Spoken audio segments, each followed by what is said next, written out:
That was amazing. Are you like a superhero or something? What? It's just the way you move, the things you do.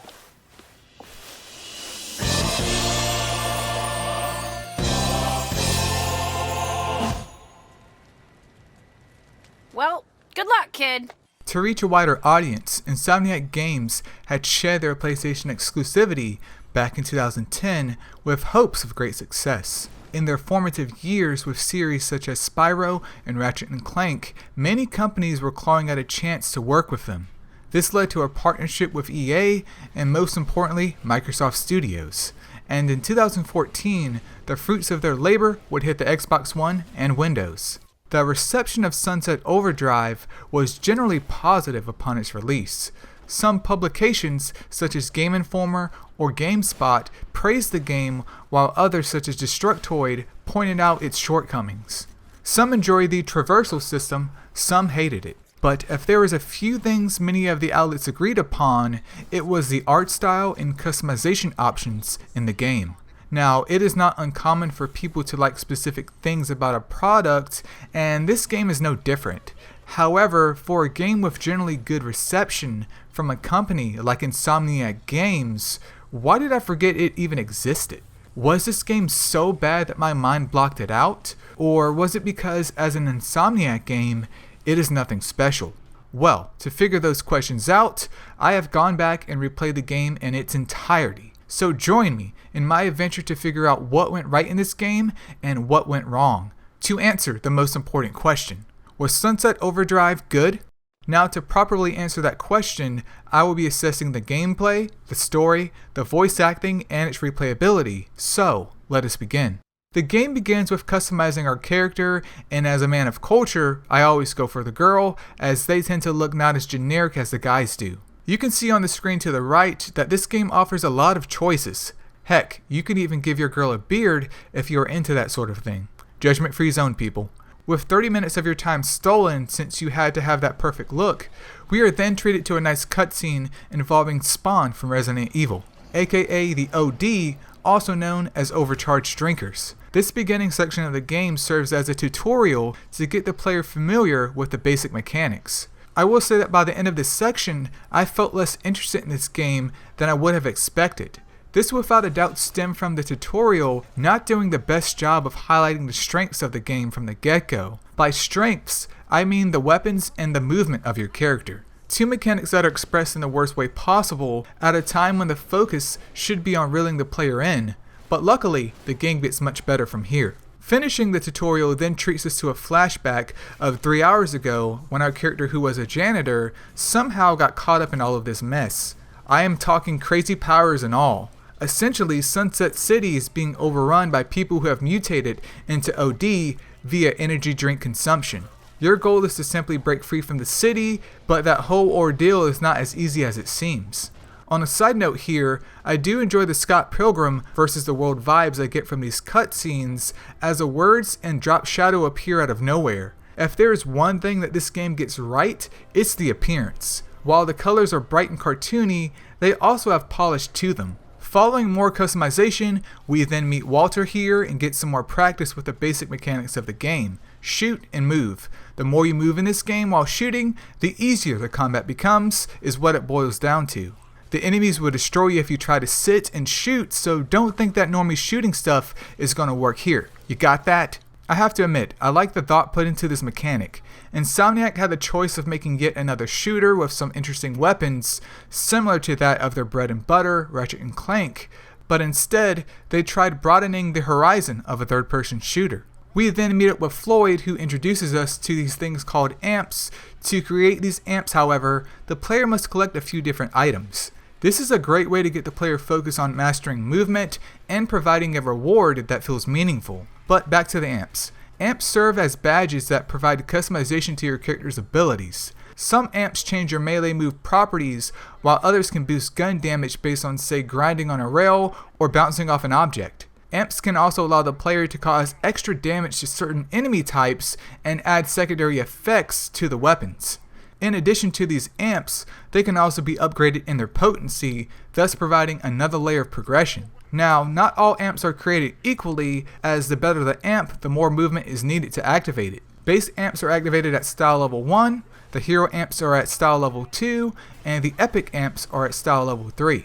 So just because a player has amps equipped, if they are not traversing while fighting, then they do not activate.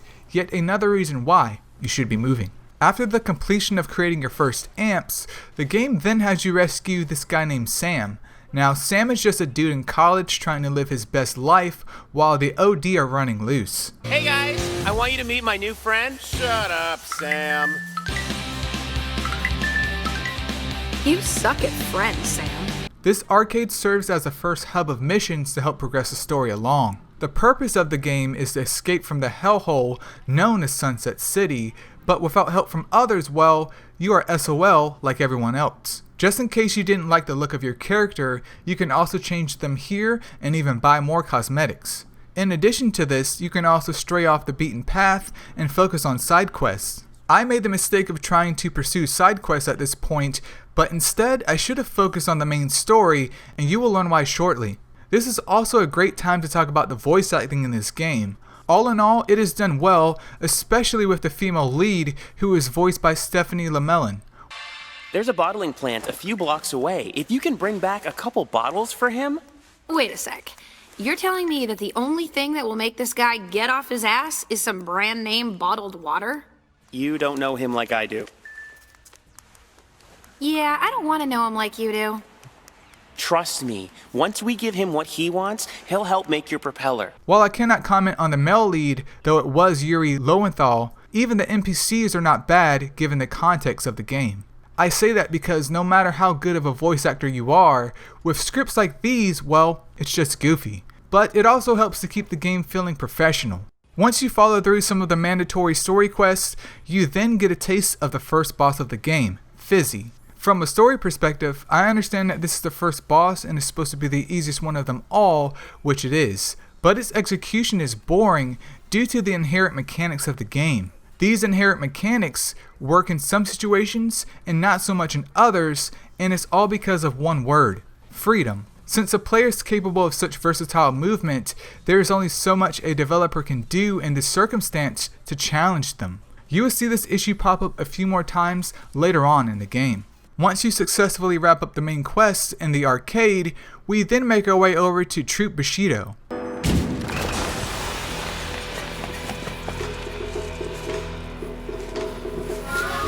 How did you get in here? I'm looking for a guy named Brill Cream. Troopmaster Brill Cream is missing. This is where we get treated to not only some new characters, but also a nice change in scenery. I once again may have spent a little bit too much time in regards to the side quests, but let me explain why this time. The side quests in this game just hit differently. Side quests, generally speaking, serve to either contribute more information relevant to the plot in some way, or reward the player with something meaningful. I found that in this game it was the latter. Side quests usually reward the player with some more cosmetics to choose from. This is partially why you see my character in such magnificent drip. You also earn additional currency to purchase more weapons or cosmetics, but the kicker for me with side quests was not just their reward, but their execution, as I would take my time during side quests to experiment with different amps and most importantly upgrade weapons. This game has so many to choose from. Additionally, while traversing to and from my destinations, I was picking up some of the collectibles that are scattered across the city. This became my guilty pleasure as I would hop on, level up some weapons, and score more drip. Part of the reason why I recommended playing the story more at first too was because of additional movement skills being unlocked. This was a game changer as the air dash made my movement so much more fluid. So main quests first and then side quests after. Listen, I am a simple guy, and as long as I feel progression in a game, I am satisfied. I do get, however, that some may see this as a waste of time as it is not meaningful to the plot, and that is fair, but to those who are in my part of the field, more power to us. Back to the plot, we end up meeting Brill Cream, the guy we have been looking for since the arcade, in the back of a dump truck. Turns out he was purposely thrown into the truck by none other than Norton, who treated this poor man like trash. But this is also when things get spicy, as with Norton's cover blown, he then ODs on OD, thus turning himself into the Norton Dragon.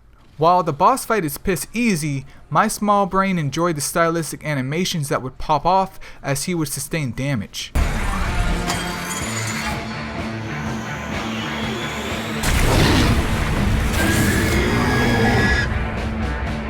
Once again, however, the versatile movement does more harm than good during this boss fight, as the developers had to keep players of varying skill levels in mind. But it also emphasizes the quality of Sunset City. During this boss fight footage, you should notice how all of these objects are strategically placed to encourage verticality. I have never felt more excited to move in a game than I have now, since everything can be a rail or a trampoline. Now, fast forwarding things a little bit, as I may or may not have deleted footage I should have kept, we end up repeating the whole main quest and side quest process at a new place with a LARPing group called Fargathia. While it is pretty cookie cutter at this point, there was this one mandatory minigame that was kicking my ass, and it involved the world's dumbest bird. I figured I would bring that up so you do not make the same mistake I did and not realize that there are more than 3 pyro geysers. I will also say at this point in the game, I had already given up on the story. It is not that it is the worst thing on planet Earth, but more so it just lacks any punches. Up until this point, we've been trying to escape Sunset City, and every previous attempt has failed, so this one does not feel any different. You go off to help a few weirdos, try to escape the city and fail, then rinse and repeat with the next group. Each of these characters have personalities, but you know none of them are in the least bit serious. Hell, you know the game in itself is not serious. I can see how this can be a turnoff to players once again, as there's a balance between lightheartedness and serious. But coming from a person who has been revisiting the Ratchet and Clank series as of late, it is not that lightheartedness itself that may have turned people away. It is in its execution. They cuss quite a lot in this game, and those words are fine, but just like everything else, it loses its effect when it's overused.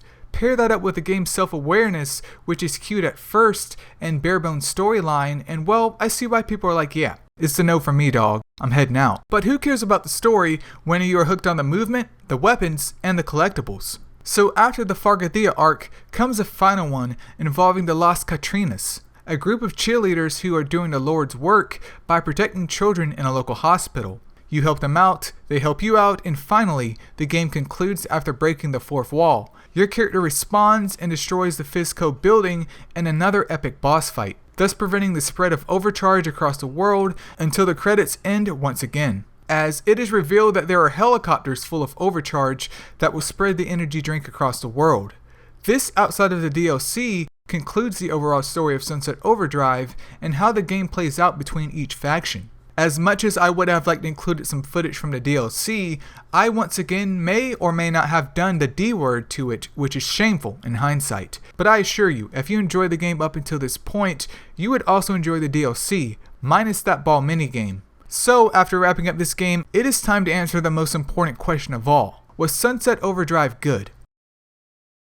Absolutely. This game is still amazing even today. While the story and movement mechanics may be off-putting to some, the game itself is just inherently good at its core. The gameplay is reminiscent of past titles such as Jet Grind Radio, Infamous, and Ratchet and Clank, but also maintains its own identity.